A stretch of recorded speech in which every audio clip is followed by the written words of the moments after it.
The Sign of the Broken Sword by G.K. Chesterton. From the Innocence of Father Brown. The thousand arms of the forest were grey, and its million fingers silver. In a sky of dark green-blue like slate, the stars were bleak and brilliant like splintered ice. All that thickly wooded and sparsely tenanted countryside was stiff with a bitter and brittle frost. The black hollows between the trunks of the trees looked like bottomless black caverns of that Scandinavian hell, a hell of incalculable cold. Even the square stone tower of the church looked northern to the point of heathenry, as if it were some barbaric tower among the sea rocks of Iceland. It was a queer night for anyone to explore a churchyard, but on the other hand, perhaps it was worth exploring. It rose abruptly out of the ashen wastes of forest in a sort of hump or shoulder of green turf that looked grey in the starlight. Most of the graves were on a slant, and the path leading up to the church was as steep as a staircase. On the top of the hill, in the one flat and prominent place, was the monument for which the place was famous. It contrasted strangely with the featureless graves all round, for it was the work of one of the greatest sculptors of modern Europe. And yet his fame was at once forgotten in the fame of the man whose image he had made. It showed, by touches of the small silver pencil of starlight, the massive metal figure of a soldier recumbent, the strong hands sealed in an everlasting worship, the great head pillowed upon a gun. The venerable face was bearded, or rather whiskered, in the old heavy Colonel Newcome fashion. The uniform, though suggested with the few strokes of simplicity, was that of modern war. By his right side lay a sword, of which the tip was broken off. On the left side lay a Bible. On glowing summer afternoons, wagonettes came full of Americans and cultured suburbans to see the sepulchre. But even then they felt the vast forest land, with its one dumpy dome of churchyard and church, as a place oddly dumb and neglected. In this freezing darkness of midwinter, one would think he might be left alone with the stars. Nevertheless, in the stillness of those stiff woods, a wooden gate creaked, and two dim figures dressed in black climbed up the little path to the tomb.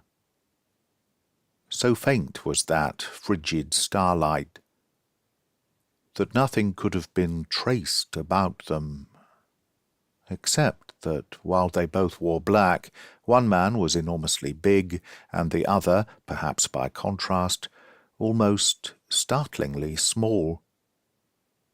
They went up to the great graven tomb of the historic warrior, and stood for a few minutes staring at it. There was no human, perhaps no living thing, for a wide circle, and a morbid fancy might well have wondered if they were human themselves. In any case, the beginning of their conversation might have seemed strange. After the first silence, the small man said to the other, "Where does a man hide a pebble?" And the tall man answered in a low voice, "On the beach." The small man nodded, and after a short silence said, "Where does a wise man hide a leaf?" And the other answered, "In the forest." There was another stillness, and then the tall man resumed, Do you mean that when a wise man has to hide a real diamond, he has been known to hide it among sham ones?"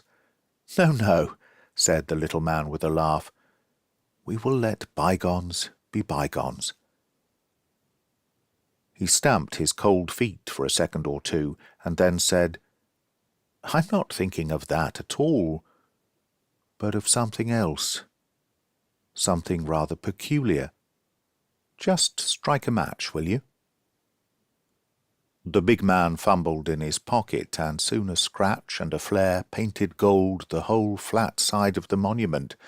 On it was cut in black letters the well-known words which so many Americans had reverently read: "Sacred to the memory of General Sir Arthur St. Clair, hero and martyr, who always vanquished his enemies and always spared them, and was treacherously slain by them at last.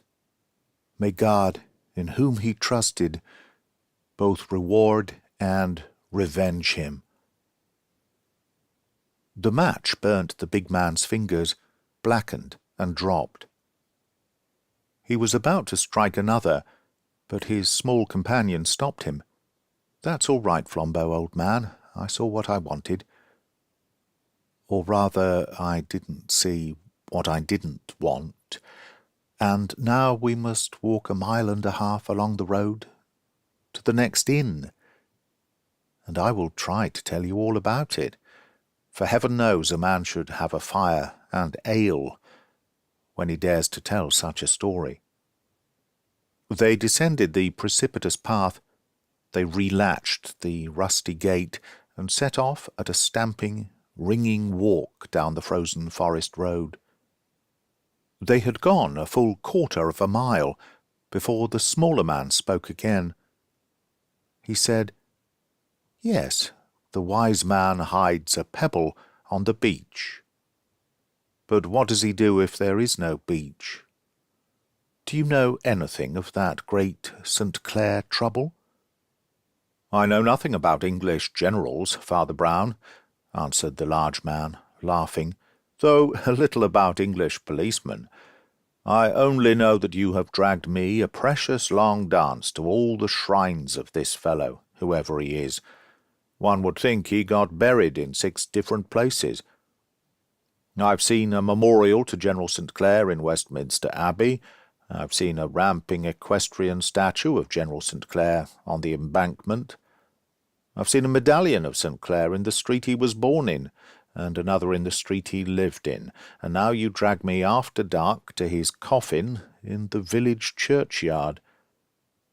I'm beginning to be a bit tired of his magnificent personality, especially as I don't in the least know who he was.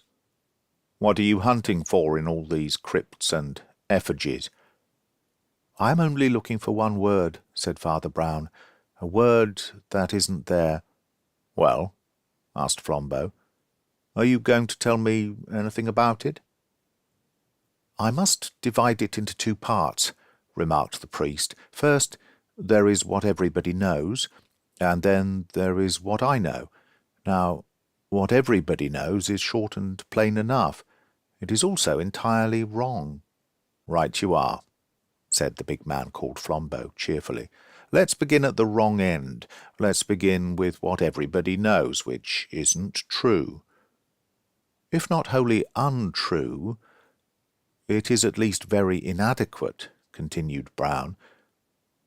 "For in point of fact, all that the public knows amounts precisely to this. The public knows that Arthur St. Clair was a great and successful English general.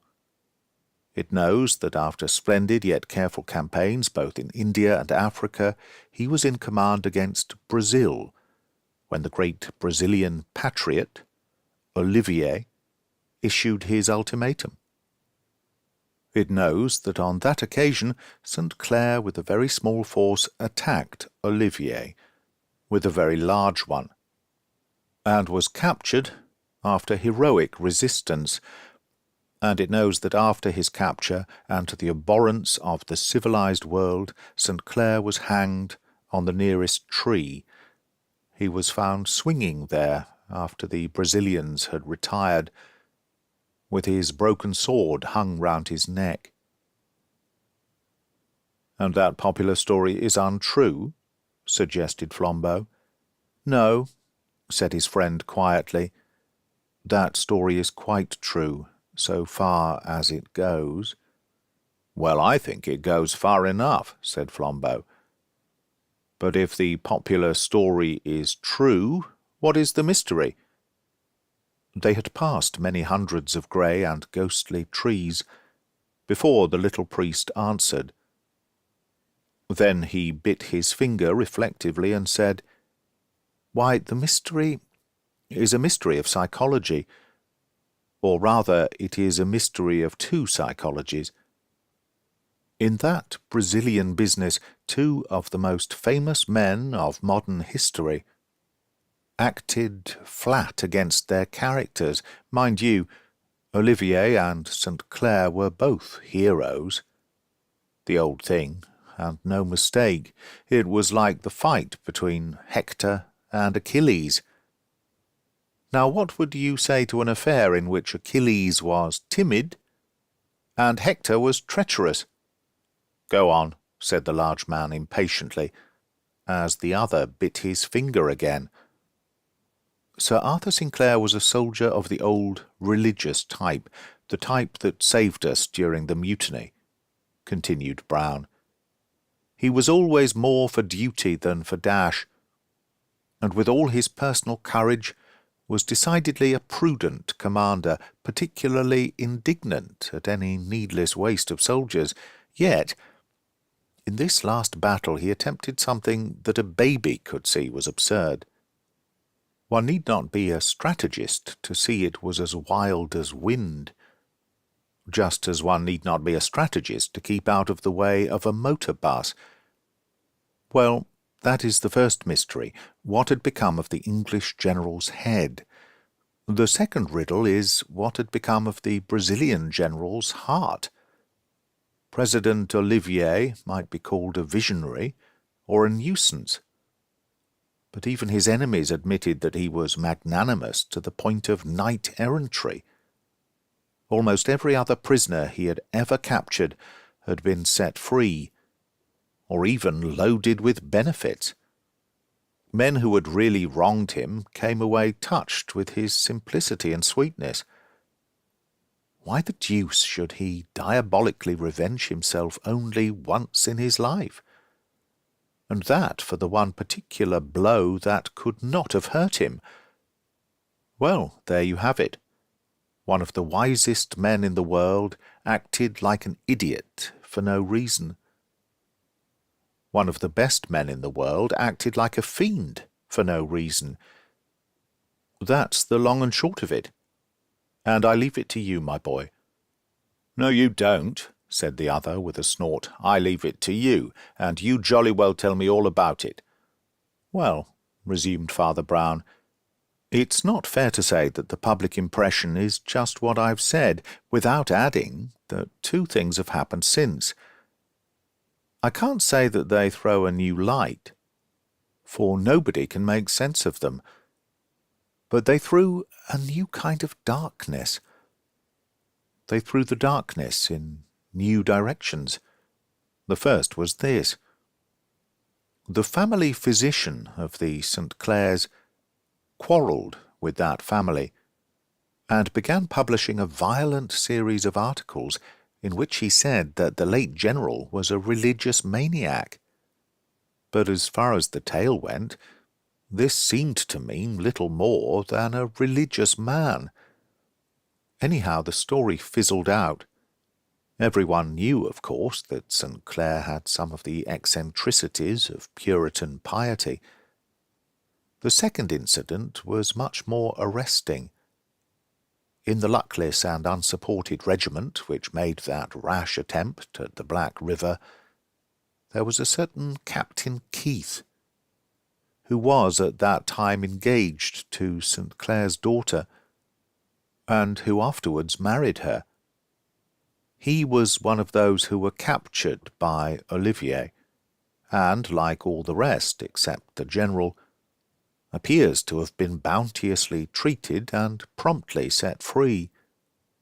Some 20 years afterwards, this man, then Lieutenant Colonel Keith, published a sort of autobiography called A British Officer in Burma and Brazil.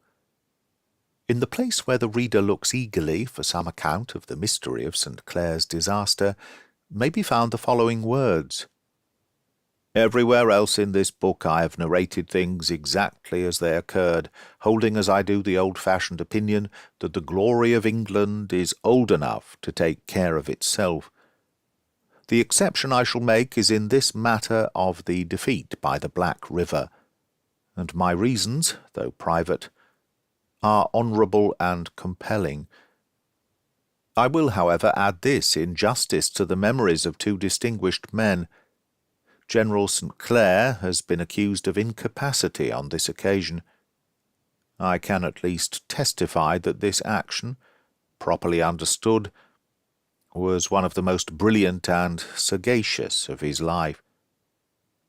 President Olivier, by similar report, is charged with savage injustice. I think it due to the honour of an enemy to say that he acted on this occasion with even more than his characteristic good feeling. To put the matter popularly, I can assure my countrymen that St. Clair was by no means such a fool, nor Olivier such a brute as he looked. This is all I have to say, nor shall any earthly consideration induce me to add a word to it. A large frozen moon, like a lustrous snowball, began to show through the tangle of twigs in front of them, and by its light the narrator had been able to refresh his memory of Captain Keith's text from a scrap of printed paper. As he folded it up and put it back in his pocket, Flambeau threw up his hands with a French gesture. "Wait a bit, he cried excitedly. "I believe I can guess it at the first go." He strode on, breathing hard, his black head and bull neck forward, like a man winning a walking race. The little priest, amused and interested, had some trouble in trotting beside him. Just before them, the trees fell back a little to left and right, and the road swept downwards across a clear, moonlit valley, till it dived again like a rabbit into the wall of another wood. The entrance to the farther forest looked small and round, like the black hole of a remote railway tunnel. But it was within some 100 yards, and gaped like a cavern before Flambeau spoke again. "I've got it," he cried at last, slapping his thigh with his great hand. 4 minutes thinking, and I can tell your whole story myself." "All right," assented his friend, "you tell it." Flambeau lifted his head, but lowered his voice. "General Sir Arthur St. Clair," he said, "came of a family in which madness was hereditary, and his whole aim was to keep this from his daughter, and even, if possible, from his future son-in-law. Rightly or wrongly, he thought the final collapse was close, and resolved on suicide. Yet ordinary suicide would blazon the very idea he dreaded. As the campaign approached, the clouds came thicker on his brain, and at last, in a mad moment, he sacrificed his public duty to his private. He rushed rashly into battle, hoping to fall by the first shot. When he found that he had only attained capture and discredit, the sealed bomb in his brain burst, and he broke his own sword and hanged himself. He stared firmly at the grey facade of forest in front of him, with the one black gap in it, like the mouth of the grave, into which their path plunged. Perhaps something menacing in the road, thus suddenly swallowed, reinforced his vivid vision of the tragedy, for he shuddered. "A horrid story," he said. "A horrid story," repeated the priest with bent head, "but not the real story." Then he threw back his head with a sort of despair and cried, "Oh, I wish it had been." The tall Flambeau faced round and stared at him. "Yours is a clean story," cried Father Brown, deeply moved. "A sweet, pure, honest story, as open and white as that moon. Madness and despair are innocent enough. There are worse things, Flambeau." Flambeau looked up wildly at the moon thus invoked, and from where he stood, one black tree bough curved across it exactly like a devil's horn.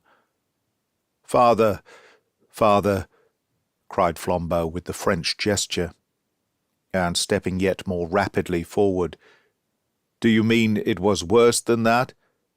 "Worse than that," said Paul, like a grave echo. And they plunged into the black cloister of the woodland, which ran by them in a dim tapestry of trunks, like one of the dark corridors in a dream. They were soon in the most secret entrails of the wood, and felt close about them foliage that they could not see, when the priest said again, "Where does a wise man hide a leaf? In the forest. But what does he do if there is no forest?" "Well, well," cried Flambeau irritably, "what does he do?" "He grows a forest to hide it in," said the priest in an obscure voice. "A fearful sin." "Look here," cried his friend impatiently. For the dark wood and the dark saying got a little on his nerves. "Will you tell me this story or not? What other evidence is there to go on?" "There are 3 more bits of evidence," said the other, "that I have dug up in holes and corners, and I will give them in logical rather than chronological order. First of all, of course, our authority for the issue and event of the battle is in Olivier's own dispatches, which are lucid enough. He was entrenched with 2 or 3 regiments on the heights that swept down to the Black River, on the other side of which was lower and more marshy ground. Beyond this, again, was gently rising country, on which was the first English outpost, supported by others, which lay, however, considerably in its rear.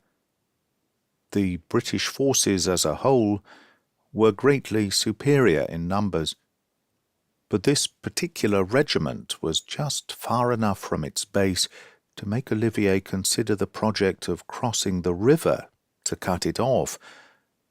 By sunset, however, he had decided to retain his own position, which was a specially strong one.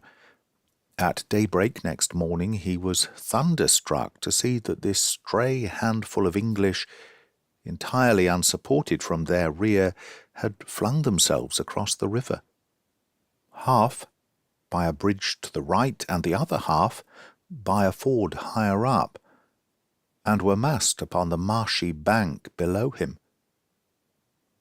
That they should attempt an attack with such numbers against such a position was incredible enough, but Olivier noticed something yet more extraordinary.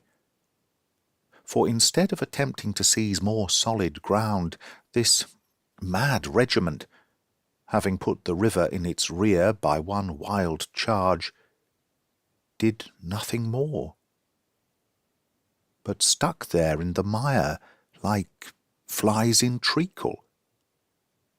Needless to say, the Brazilians blew great gaps in them with artillery, which they could only return with spirited but lessening rifle fire. Yet they never broke, and Olivier's curt account ends with a strong tribute of admiration for the mystic valour of these imbeciles. "Our line then advanced finally," writes Olivier, and drove them into the river. We captured General St. Clair himself and several other officers. The colonel and the major had both fallen in the battle. I cannot resist saying that few finer sights can have been seen in history than the last stand of this extraordinary regiment, wounded officers picking up the rifles of dead soldiers, and the general himself facing us on horseback, bare-headed and with a broken sword. On what happened to the general afterwards, Olivier is as silent as Captain Keith. "Well," grunted Flambeau, "get on to the next bit of evidence." "The next evidence," said Father Brown, "took some time to find, but it will not take long to tell. I found at last in an almshouse down in the Lincolnshire fens an old soldier who not only was wounded at the Black River, but had actually knelt beside the colonel of the regiment when he died. This latter was a certain Colonel Clancy, a big bull of an Irishman, and it would seem that he died almost as much of rage as of bullets. He, at any rate, was not responsible for that ridiculous raid. It must have been imposed on him by the general. His last edifying words, according to my informant, were these: "And there goes the damned old donkey with the end of his sword knocked off. I wish it was his head." You will remark that everyone seems to have noticed this detail about the broken sword blade, though most people regard it somewhat more reverently than did the late Colonel Clancy. And now for the third fragment. Their path through the woodland began to go upward, and the speaker paused a little for breath before he went on. Then he continued in the same business-like tone. "Only a month or two ago a certain Brazilian official died in England, having quarrelled with Olivier and left his country. He was a well-known figure both here and on the continent, a Spaniard named Espado. I knew him myself, a yellow-faced old dandy with a hooked nose. For various private reasons I had permission to see the documents he had left. He was a Catholic, of course, and I had been with him towards the end. There was nothing of his that lit up any corner of the Black St. Clair business, except 5 or 6 common exercise books, filled with the diary of some English soldier. I can only suppose that it was found by the Brazilians on one of those that fell. Anyhow, it stopped abruptly, the night before the battle. But the account of that last day in the poor fellow's life was certainly worth reading.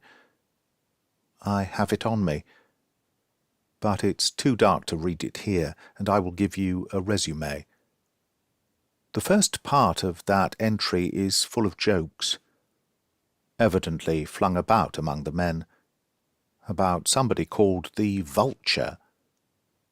It does not seem as if this person, whoever he was one of themselves, nor even an Englishman.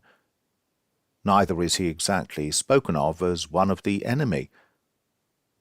It sounds rather as if he were some local go-between and non-combatant. Perhaps a guide or a journalist. He has been closeted with old Colonel Clancy, but is more often seen talking to the Major. Indeed, the Major is somewhat prominent in this soldier's narrative. A lean, dark-haired man, apparently, of the name of Murray. A North of Ireland man and a Puritan. There are continual jests about the contrast between this Ulsterman's austerity and the conviviality of Colonel Clancy. There is also some joke about the Vulture wearing bright-coloured clothes. But all these levities are scattered by what may well be called the note of a bugle. Behind the English camp, and almost parallel to the river, ran one of the few great roads of that district. Westward the road curved round towards the river, which it crossed by the bridge before mentioned. To the east the road swept backwards into the wilds, and some 2 miles along it was the next English outpost. From this direction there came along the road that evening a glitter and clatter of light cavalry, in which even the simple diarist could recognize with astonishment the general with his staff. He rode the great white horse which you have seen so often in illustrated papers and academy pictures, and you may be sure that the salute they gave him was not merely ceremonial. He, at least, wasted no time on ceremony, but, springing from the saddle immediately, mixed with the group of officers, and fell into emphatic though confidential speech. What struck our friend the diarist most was his special disposition to discuss matters with Major Murray. But indeed such a selection, so long as it was not marked, was in no way unnatural. The two men were made for sympathy. They were men who read their Bibles. They were both the old evangelical type of officer.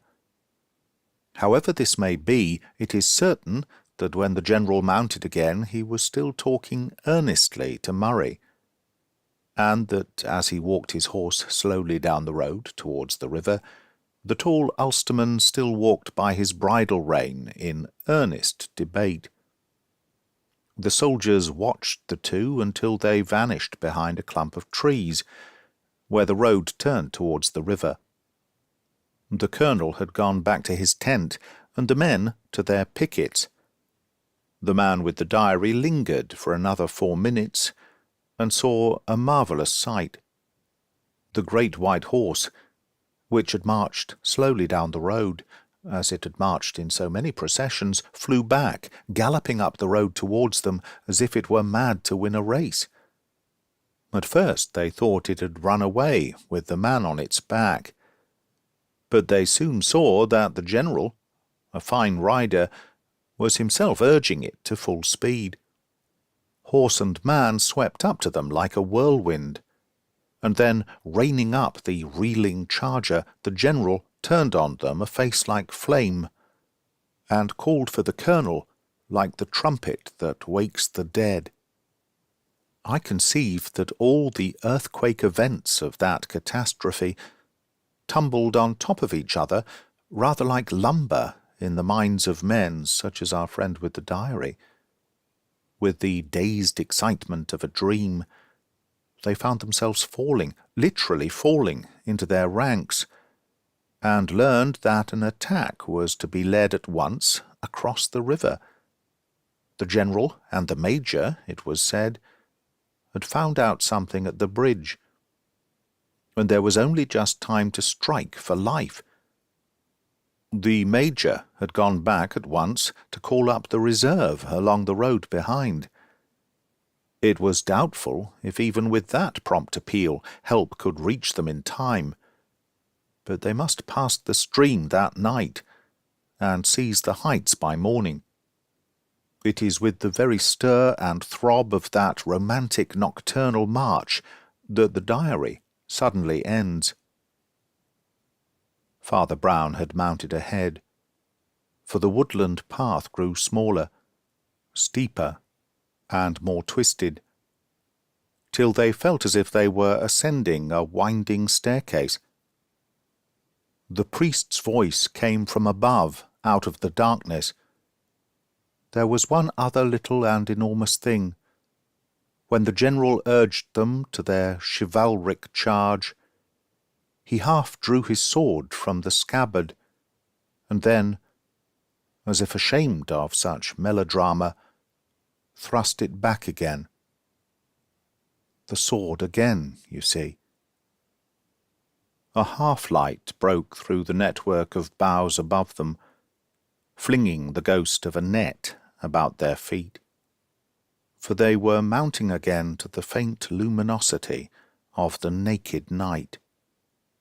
Flambeau felt truth all round him, as an atmosphere, but not as an idea. He answered with bewildered brain, "Well, what's the matter with the sword? Officers generally have swords, don't they?" "They are not often mentioned in modern war," said the other dispassionately.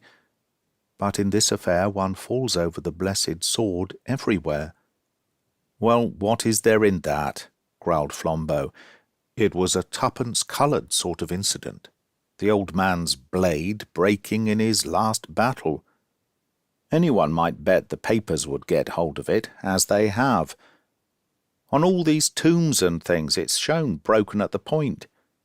I hope you haven't dragged me through this polar expedition merely because two men with an eye for a picture saw St. Clair's broken sword. No!" cried Father Brown, with a sharp voice like a pistol shot. "But who saw his unbroken sword?" "What do you mean?" cried the other, and stood still under the stars. They had come abruptly out of the grey gates of the wood. "I say, who saw this unbroken sword?" repeated Father Brown obstinately. "Not the writer of the diary, anyhow. The general sheathed it in time." Flambeau looked about him in the moonlight, as a man struck blind might look in the sun, and his friend went on, for the first time with eagerness. "Flambeau," he cried, "I cannot prove it, even after hunting through the tombs, but I am sure of it.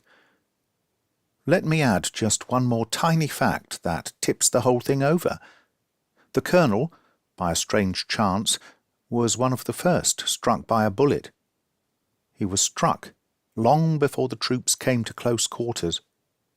But he saw St. Clair's sword broken. Why was it broken? How was it broken? My friend, it was broken before the battle." "Oh," said his friend, with a sort of forlorn jocularity. "And pray where is the other piece?" "I can tell you," said the priest promptly, "in the north-east corner of the cemetery of the Protestant cathedral at Belfast." "Indeed?" inquired the other. "Have you looked for it?" "I couldn't," replied Brown with frank regret. "There's a great marble monument on top of it. A monument to the heroic Major Murray, who fell fighting gloriously at the famous Battle of the Black River." Flambeau seemed suddenly galvanized into existence. "You mean," he cried hoarsely, "that General St. Clair hated Murray and murdered him on the field of battle because—" "You are still full of good and pure thoughts," said the other. "It was worse than that." "Well," said the large man, "my stock of evil imagination is used up." The priest seemed really doubtful where to begin, and at last he said again, "Where would a wise man hide a leaf? In the forest." The other did not answer. If there were no forest, he would make a forest. And if he wished to hide a dead leaf, he would make a dead forest. There was still no reply, and the priest added still more mildly and quietly, "And if a man had to hide a dead body, he would make a field of dead bodies to hide it in." Flambeau began to stamp forward, with an intolerance of delay in time or space. But Father Brown went on as if he were continuing the last sentence. "Sir Arthur St. Clair, as I have already said, was a man who read his Bible. That was what was the matter with him. When will people understand that it is useless for a man to read his Bible unless he also reads everybody else's Bible? A printer reads a Bible for misprints. A Mormon reads his Bible and finds polygamy. A Christian Scientist reads his and finds we have no arms and legs. St. Clair was an old Anglo-Indian Protestant soldier Now just think what that might mean. And for heaven's sake, don't cant about it. It might mean a man physically formidable, living under a tropic sun in an oriental society and soaking himself without sense or guidance in an oriental book. Of course, he read the Old Testament rather than the New. Of course, he found in the Old Testament anything that he wanted: lust, tyranny, treason. Oh, I dare say he was honest, as you call it. But what is the good of a man being honest in his worship of dishonesty? In each of the hot and secret countries to which the man went, he kept a harem. He tortured witnesses. He amassed shameful gold. But certainly he would have said with steady eyes that he did it to the glory of the Lord. My own theology is sufficiently expressed by asking, which Lord? Anyhow, there is this about such evil, that it opens door after door in hell, and always into smaller and smaller chambers. This is the real case against crime, that a man does not become wilder and wilder, but only meaner and meaner. St. Clair was soon suffocated by difficulties of bribery and blackmail, and needed more and more cash. And by the time of the Battle of the Black River, he had fallen from world to world, to that place which Dante makes the lowest floor of the universe. "What do you mean?" asked his friend again. "I mean that," said the cleric, and suddenly pointed at a puddle sealed with ice that shone in the moon. "Do you remember whom Dante put in the last circle of ice?" "The traitors," said Flambeau, and shuddered. As he looked around at the inhuman landscape of trees, with taunting and almost obscene outlines, he could almost fancy he was Dante, and the priest, with the rivulet of a voice, was indeed a Virgil, leading him through a land of eternal sins. The voice went on. Olivier, as you know, was quixotic, and would not permit a secret service and spies. The thing, however, was done, like many other things, behind his back. It was managed by my old friend Espado. He was the bright-clad fop, whose hook nose got him called the Vulture. Posing as a sort of philanthropist at the front, he felt his way through the English army, and at last got its fingers on its one corrupt man, please God, and that man at the top. St. Clair was in foul need of money and mountains of it. The discredited family doctor was threatening those extraordinary exposures that afterwards began and were broken off. Tales of monstrous and prehistoric things in Park Lane, things done by an English evangelist that smelt like human sacrifice and hordes of slaves. Money was wanted too for his daughter's dowry, for to him the fame of wealth was as sweet as wealth itself. He snapped the last thread, whispered the word to Brazil, and wealth poured in from the enemies of England. But another man had talked to Espado the Vulture, as well as he. Somehow the dark, grim young major from Ulster had guessed the hideous truth. And when they walked slowly together down that road towards the bridge, Murray was telling the general that he must resign instantly, or be court-martialed and shot.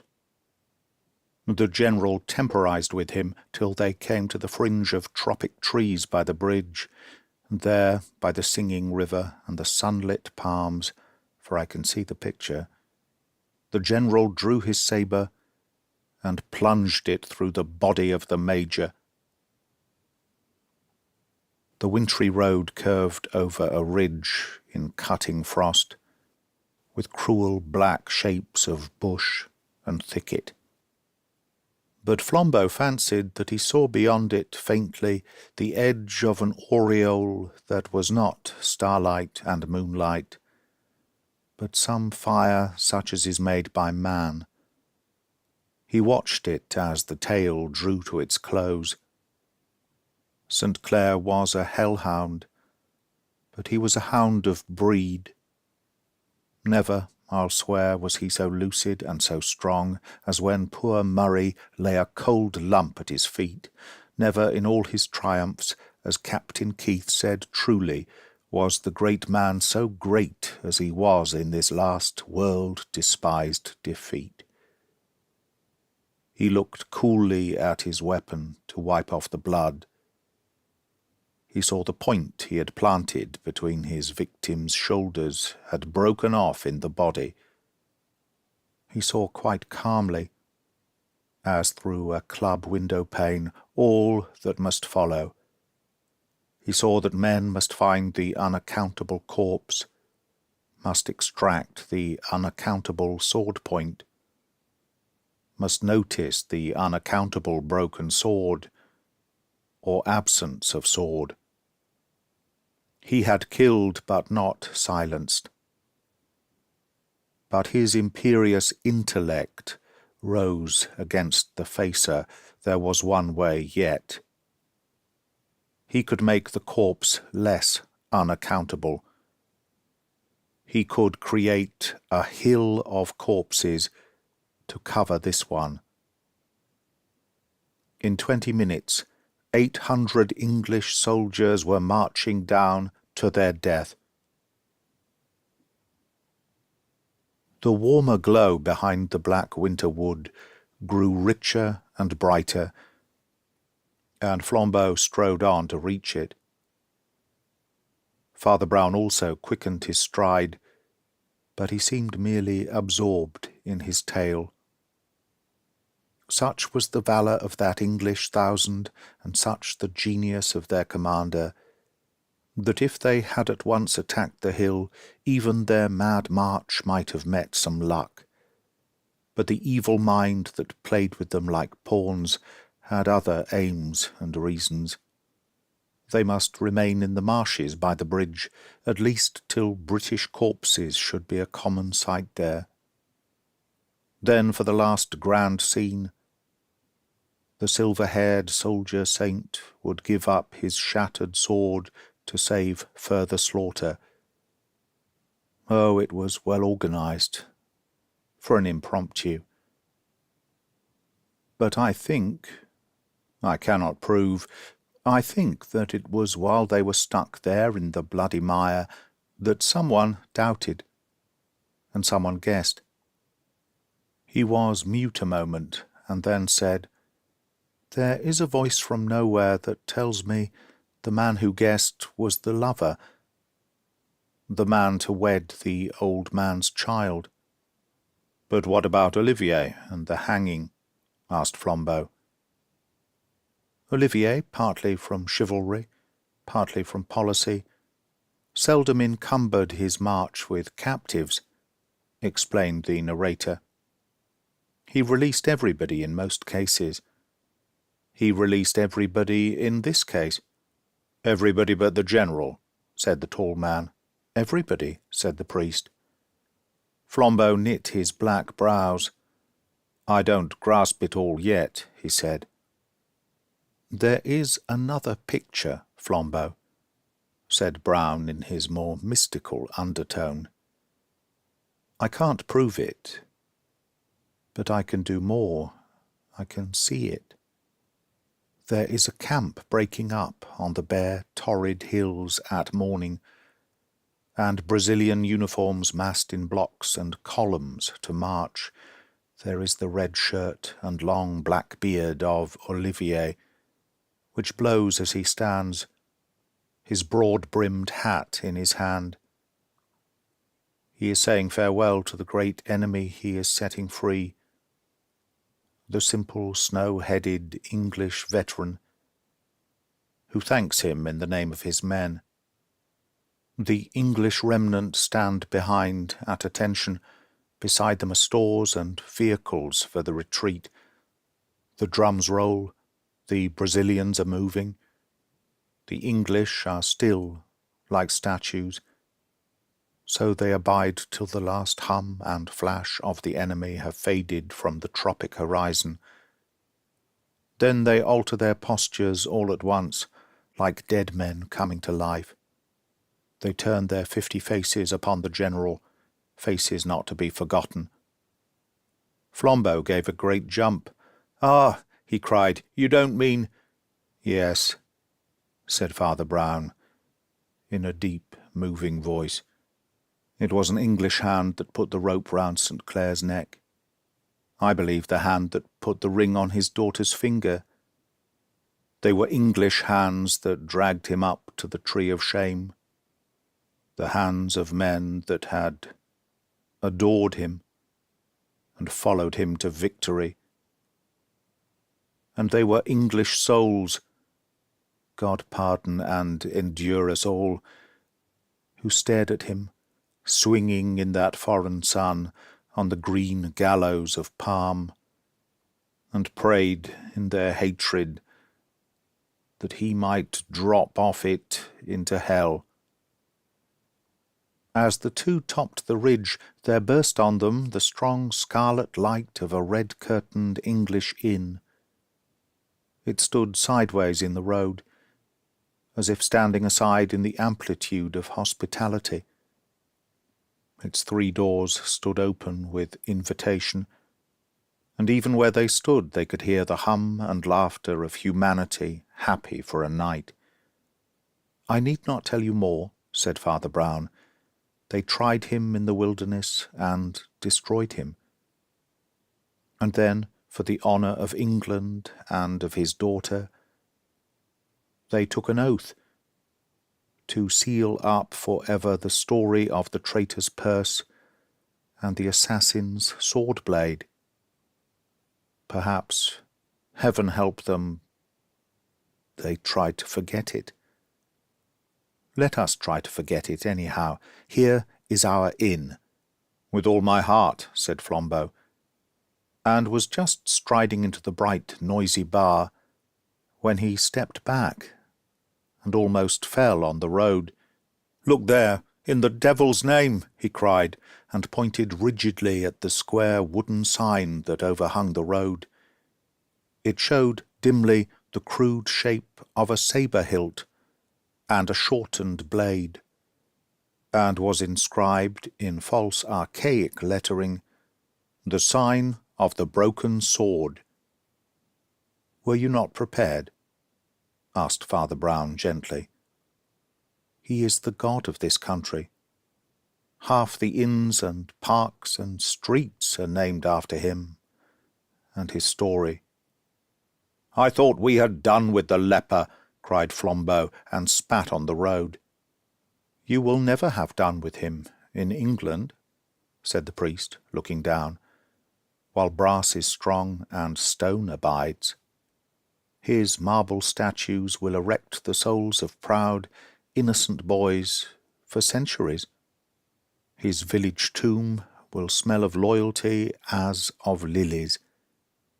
Millions who never knew him shall love him like a father.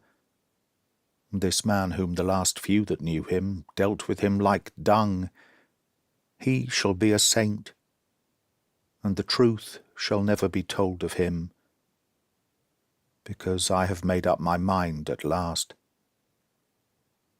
There is so much good and evil in breaking secrets that I put my conduct to a test.